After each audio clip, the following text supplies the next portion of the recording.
How is that listening? So I've got a question for you. Yeah, it is listening. Why? Because it's just going to be the case. It's just going to be the case. It's just going to be the case. It's just going to be the case that if you genuinely are concerned about the Christian transmission of the text, it's going to be the case that any Christian which is more learned in his faith is going to serve a net positive on dialoguing on Christianity or whether Islam is going to be true. Now, him appealing to him who's going to be less learned on textual preservation to then dialogue with you, he's still having a one-to-one whilst the transmission of the information proper to the debate is going to be there.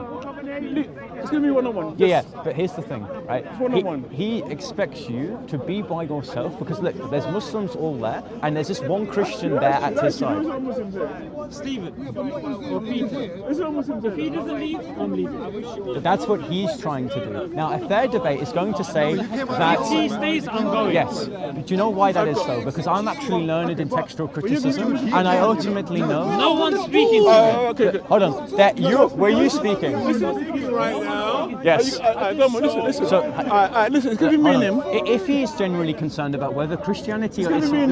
Listen, hold on, one second. So, if you are genuinely concerned...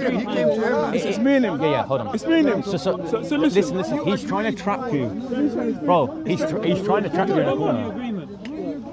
You've broken your agreement. It's me and him. He's trying to listen, bro. He's trying to trap you in a corner. He knows that there are more Muslims than there are Christians in this situation. Therefore, he knows that you are less learned on textual criticism compared to me. So yeah, and how many Muslims are there behind you? No one's Do you know there's a certain psychology? No one's yelling right now. 1, 2. Who else wants to join in? Okay. Ladies and gentlemen, this is what happens. No, guys. You guys heard the terms from the beginning. Let me explain something to you.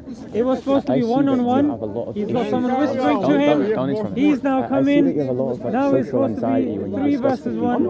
We gave him the respect.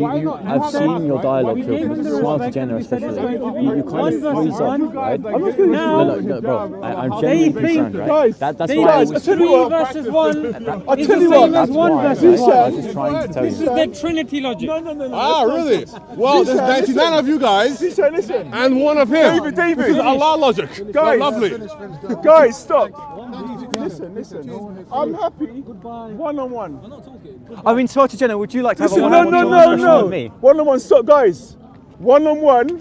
Okay. We're here for more If you want to support. say anything, talk to me quietly. Subhan. Yes. But one-on-one. No one's going to talk to Jihan. That's a promise from us. No one's going to speak to me. Fine. One-on-one. One-on-one. What happens if they speak to you then? Huh? What happens if they I speak? can't stop you. I'll say one-on-one. No, you're going to need to. Guys, don't worry. Look. What exactly? If they don't speak, we don't speak. If they speak, we speak. Okay, that's fine. Simple as that. You're speaking. Jannah. So I can speak. Listen, guys, listen. Jannah, what exactly I don't is need the you, I don't risk? need you. I've got a question. No, can I ask him one question? What exactly is the risk if I tell him something about his position which will reinforce the argument against Islam? Or Because against... we already had an agreement. If there was no agreement, then it would be No, fine. but what is wrong in a dialogue if I tell him something which he's not learned in, therefore solving the issue that you have in Christianity, demonstrating that within reality the text is not actually corrupt. If you actually want a genuine religious... One second. If you want a genuine religious... Ladies and gentlemen, if you want a genuine religious discussion... You do not void an agreement. If you want a genuine religious discussion... If there was no agreement, then it would have been okay. If you want a genuine Do you understand what an agreement is, little boy? Well, according to Islam, you can break your vows. Don't worry, listen. Well, according to 66 Come on, laws, people, Muhammad you could can break do his that. vow. Off you pop. Come on. Bye-bye. Listen. We're here. We're Get here. off camera, because We're here. according to Quran chapter 66 verse 1, by the way, ladies and gentlemen, Muhammad could break his vow to Aisha. So if it is then the case that we should have some decorum, he should then condemn his Muhammad. But here's the thing, I've seen the Christian brother dialogue on camera and I see like he kind of, what's the word? He kind of freezes up on camera. And there seems to be a psychology with the Dawagandists that they can appeal to as many Muslims being there within an audience for the interlocutor to then be scared or frightened into a position to then conceding to the predominant force in the dialogue. dialogues at Speaker's Corner are not only about the polemics or the substance of the argument, but it's also about psychology. They notice that the corner is full with Muslims in this situation, therefore he's going to freeze up on camera, like replicated within the discussion. Secondly, I am more learned on textual criticism to dialogue about the preservation of the biblical text. So what is the net negative about me then whispering in his ear the actual answer to the question to which he's unable to answer? If he genuinely believes within reality the Bible is corrupt, he should then be able to discuss with anyone in their degree of skill as it pertains to the level to which they are able to discuss on the biblical data. And here's the other thing as well. Smile2Jannah, he's intentionally dishonest.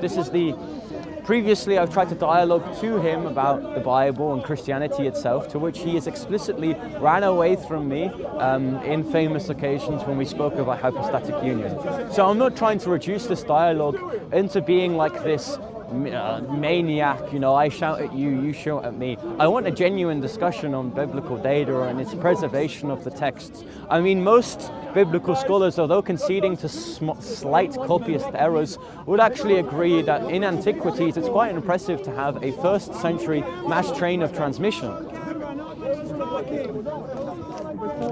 But I'll concede it's probably not, good decorum the way I do things, but it's not fair how he's treating the Christian brother in terms of the psychology of the debate. And also I understand he has a lot of social anxiety as it pertains to being on camera. I see that his level of engagement compared to his level of engagement off camera is a bit naff, so.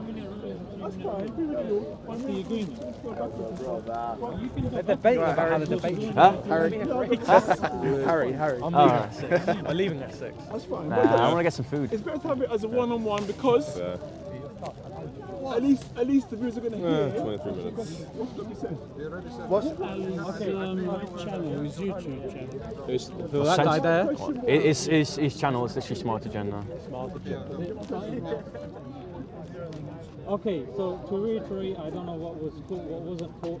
When the previous scriptures are being food after this, I recommend having. Yeah, so when it comes to talking about monotheism, Abraham preached monotheism, Jesus preached monotheism, but his words were corrupted, it was changed, they were interpreted, the word Son of God. Yeah, who, what, when and where? There we go. Quiet. Excuse me, guys. Everyone. Couldn't do it. Yeah, everyone. He just couldn't do it. I told him. Don't that was the agreement. That was why I asked my friends. I said, if someone speaks, we will. Are you going to go? I don't have to. All right. No, they would have gone, obviously. That's fine. Who, what, when and But where? I've been ready. I'm Where ready. is this in jail? Come on, people. Where is he in jail? They just can't Who, make what, an when and argument where? coherent enough to defend. Come on. Guys.